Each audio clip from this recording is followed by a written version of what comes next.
সমগ্ৰ জাতি জনগোষ্ঠীৰ এক নিৰ্দিষ্ট ক্ষমতা আৰু বিবেক যাতে আমি কংগ্ৰেছ দলৰ এই গ্যাৰাণ্টি কাৰ্ডে আমি সকলো ৰাইজক আপলতি ল'ব পাৰি আৰু এই ক্ষেত্ৰত আমাৰ এই গ্যাৰাণ্টি কাৰ্ড যোগে আমি জনাব বিচাৰিছোঁ যে কংগ্ৰেছে যদিহে অসমৰ ৰাইজ তথা কোকৰাঝাৰৰ ৰাইজে আমাৰ দলৰ প্ৰাৰ্থী জয়ী কৰাব পাৰে তেনেহ'লে আমি কিছু গ্যাৰাণ্টি দিব বিচাৰিছোঁ যি গ্যাৰাণ্টি আমি বিভিন্ন ৰাজ্যত যি গ্যাৰাণ্টি হিচাপে ৰাহুল গান্ধী যি কমিটমেণ্ট কৰিছিল সেই কমিটমেণ্ট যোগে সকলোখিনি পূৰণ কৰিছিল সেইকাৰণে আজি আমাৰ কোকৰাঝাৰ জিলা হিচাপে আমি গ্যাৰাণ্টি কাৰ্ড হিচাপে আমি কিছু কথা আপোনাৰ মাজত দিছোঁ আৰু এইখিনি কথা আমি আপোনাক এটাকৈ পত্ৰ দিম আৰু এই কথাটো আমি ভাবিছোঁ যে আমাৰ এই গ্যাৰাণ্টি কাৰ্ডত যুৱ ন্যায় যে যুৱকসকল যি মোদী চৰকাৰে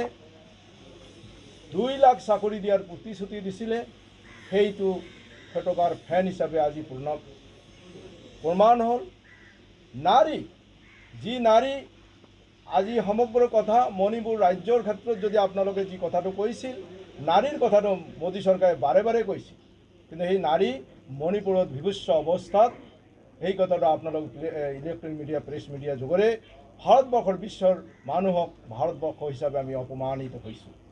2 নম্বৰতে আমি চাবলৈ পাইছোঁ কৃষকসকলৰ ওপৰত যি ব্যৱস্থাপনা যেনেকৈ আপোনালোকে জানে যে আজি কৃষকসকলৰ যি মিনিমাম ছাপোৰ্ট প্ৰাইচ সেই ছাপোৰ্ট প্ৰাইচৰ ওপৰত বহুতবাৰ আলোচনা হৈছিল বহুত কথা হৈছিল কিন্তু দেখা গ'ল বিজেপি চৰকাৰে কৃষকৰ ওপৰত কোনো ধৰণৰ ব্যৱস্থা বা কৃষকসকলক যে স্বাৱলম্বী কৰাৰ যি প্ৰয়াস সেই কথাটো কোনো কাৰণে কৃষকৰ মাজত আহি পোৱা নাই দ্বিতীয় কথাটোত আহিছে শ্ৰমিক যি শ্ৰমিকৰ কাৰণে চৰকাৰে সদায় কৈছিল যে আমি ন্যায্যতা দিম সম বিকাশ দিম সম উন্নয়ন দিম কিন্তু শ্ৰমিকসকলে আজি সেই ক্ষেত্ৰত বিতাড়িত হৈছে 4 নম্বৰত আছে অংশীদাৰ যি অংশীদাৰ বুলি কোৱা হয় যে আমি সকলো ক্ষেত্ৰত যে অংশীদাৰী ব্যৱস্থা আমাৰ কংগ্ৰেছ দলে যি ৰাহুল গান্ধী ডাঙৰীয়া কৈছে যে সকলো অনুষ্ঠান প্ৰতিষ্ঠানে যি অংশীদাৰ বুলি কোৱা হৈছিল পৰিসংখ্যা ভিত্তিক যি জাতি জনগোষ্ঠীসকল আছে সেই সকলোকে যাতে বাদ নপৰে কোনো জাতি জনগোষ্ঠীৰ যাতে উন্নয়ন যাতে গেপ নহয় তাৰ কাৰণে আমি গ্যাৰাণ্টি দিছে আমাৰ কংগ্ৰেছ দলে আৰু ৰাহুল গান্ধী যোগে এই কথাটো আমাক কমিটমেণ্ট দিছে আমাৰ ভাৰতবৰ্ষৰ ৰাইজৰ লগতে কোকৰাঝাৰ ৰাইজক কমিটমেণ্ট দিছে যে সকলো জাতি জনগোষ্ঠী যাতে সম বিকাশ হয় সম উন্নয়ন হয় সেইকাৰণে আমি গ্যাৰাণ্টি দিব বিচাৰিছোঁ আমাৰ কংগ্ৰেছ দলে দিব বিচাৰিছোঁ সকলো ক্ষেত্ৰতে মই ক'ব বিচাৰিছোঁ যে আমাৰ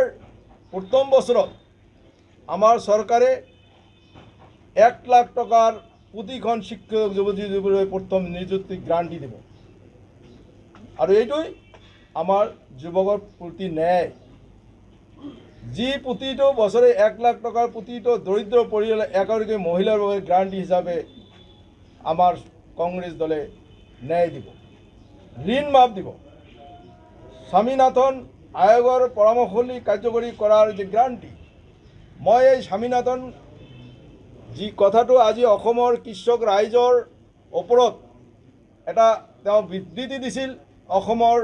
কৃষিক এটা এডভাইজ দিছিল যে অসমৰ যি উৎপাদিত যি ধান সেই ধানটো পাৰ বইলিং কৰি মাৰ্কেটত বিক্ৰী কৰাৰ কথা কৈছিল আৰু তাৰ ওপৰত তেওঁ কৈছিল যে জিলাখনত যি উৎপাদিত সামগ্ৰী ইয়াৰ মাৰ্কেটিং সিস্টেমৰ পৰা আৰম্ভ কৰি আৰু যিটো অসমৰ নৰ্থ ইষ্টে মৰ্চাৰ হয় বেছি মৰ্চাৰ কণ্ডিশ্যনটো বেছি সেইকাৰণে ইয়াত স্পেচিয়েল এটা টেকন'লজি সিস্টেম কৰিব লাগে যাতে গোটেই ভাৰতবৰ্ষৰ লগত খেতিয়কসকলে ফেৰ মাৰি নিজৰ উৎপাদিত সামগ্ৰী মাৰ্কেটত বেচিব পাৰে উচিত মূল্য পায় কিন্তু আজিলৈ অসমত এই ধৰণৰ কোনো ব্যৱস্থা কৰিব পৰা নাই অতি কমেও শ্ৰমিকৰ যে হাজিৰা মিনিমাম 400 টকা আমাৰ কংগ্ৰেছ চৰকাৰ যদি আহে আমাৰ ৰাহুল গান্ধী ডাঙৰীয়া এইটো মানে